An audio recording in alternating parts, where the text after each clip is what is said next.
Welcome back. Today we will look at another part of the employment puzzle, online applications and testing. Many businesses use online screening and assessment to filter applicants for job vacancies. I have worked with people who always progress and those who do not. This can be frustrating when you are giving the correct answers, especially in multiple choice questionnaires and when selecting statements. Previously, I have criticized HR departments and recruitment consultants for making vacancies and job roles less accessible.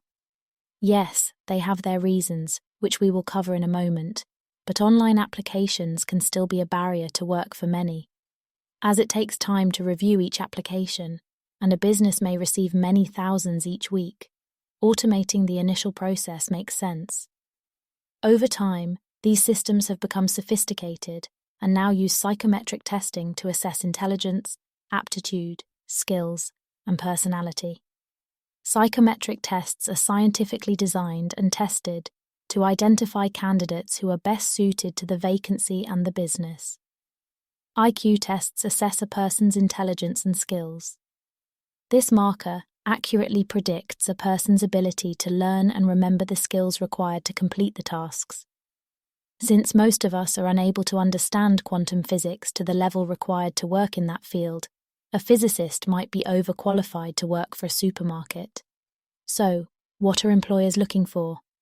An online assessment does not screen for the smartest candidates. It filters for a minimum level of intelligence relevant to the role. A rough guide would be that managerial roles would screen for a college-level education, while a customer service assistant would require the ability of a school leaver, somewhere around a GCSE level. You may have 5 GCSEs, but if you took those exams 10 years ago, you may be a bit rusty.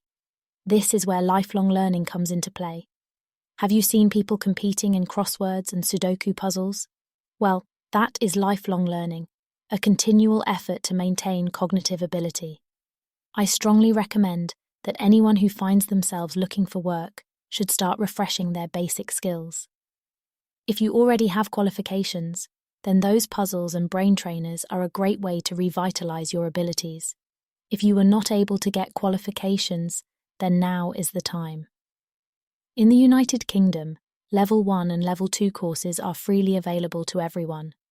While a Level 2 certificate in math will not get you a job, it will help you pass an online assessment. Now think about this.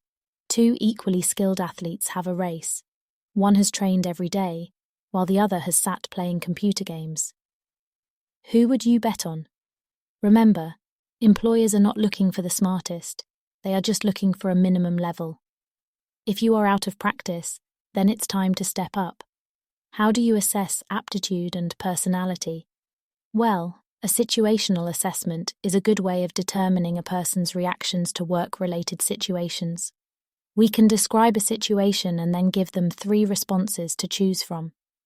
Initially, employers literally asked, "Are you a nice person?" So everybody gave the answers they thought they wanted to hear. Situational testing became more complex to avoid this, and now when we read through a scenario, there will be 2 or more possibly correct replies. Even when we understand the formula, it is not always an easy choice. Here is an example from a British retailer that has caught out many applicants. It is nearing the end of your shift, and you need to finish replenishing an aisle. A customer approaches you and asks where they will find a specific item. 1. Do you apologize and say that you are too busy to help? 2. You see a colleague who is not busy and refer the customer to them for help, allowing you to finish what you are doing. 3. Do you stop what you are doing, leaving your work unfinished and help them personally? Now answer 1 is polite but not helpful. Having established that you need to finish the work you are doing, option 2 might be the best all-round solution. The third reply states that you will need to leave a task incomplete to help. Which reply would you give? 1, 2, or 3? The correct response is number 3. The thinking behind this is that a person may spend up to £100 each week, £5,200 each year, and over £250,000 in a lifetime. You could lose that income by prioritizing the tins of beans and not that customer. Another example from the same retailer outlines a similar situation, where you're working in the warehouse, and a colleague approaches to complain about how unhappy they are. The given replies to choose from are equally weighted. Tell them to go away as you are busy, refer them to management for help, or finish what you are doing and listen to your colleague's complaints. In this instance, the wording really steers you to the wrong reply. The correct solution is to finish what you are doing and make time for your colleague, as there may be a serious issue. Your colleague might need help in that instance, and your time could avert a more serious situation. Now, the formula I promoted and the one that saw most people pass online assessments is as follows. In situational assessments, first prioritize your colleagues, as this displays teamwork and indicates that you will work to help your colleagues as much as yourself. Second, prioritize the customer, as each one of them is essential to the business. Third, prioritize the task at hand. If you are unable to finish, then one of your colleagues will take over. In instances where you are asked to grade your responses with 1 being very unlikely, 10 being likely, and 5 being neither for nor against, the employer is primarily assessing your flexibility and adaptability. Within a series of replies, some will require strongly agree and disagree grades, indicating commitment and reliability. Answers in the 4 to 7 range indicate flexibility and a willingness to adapt. In other jobs like transport and logistics, other traits might be looked for. These roles require that an applicant absolutely abides by the rules and regulations. Especially in safety-critical roles, there may be zero tolerance for flexibility and creativity, so the assessments will prioritize those traits. When asked to provide an example of a situation that shows experience or aptitude in a certain area, the same rules apply.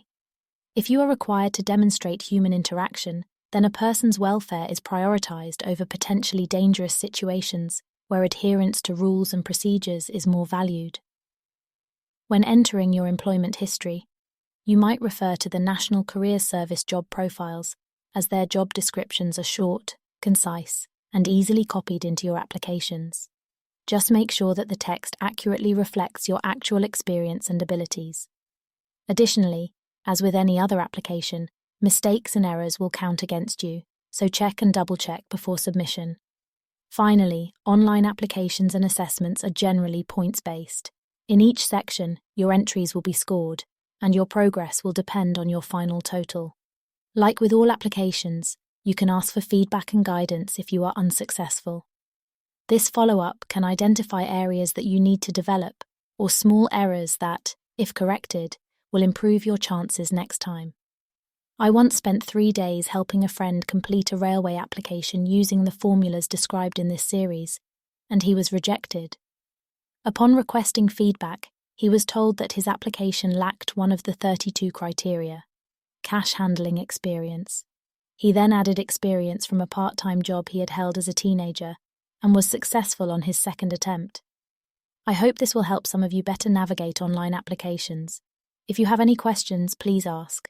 Please like and subscribe, as this encourages YouTube to promote this series.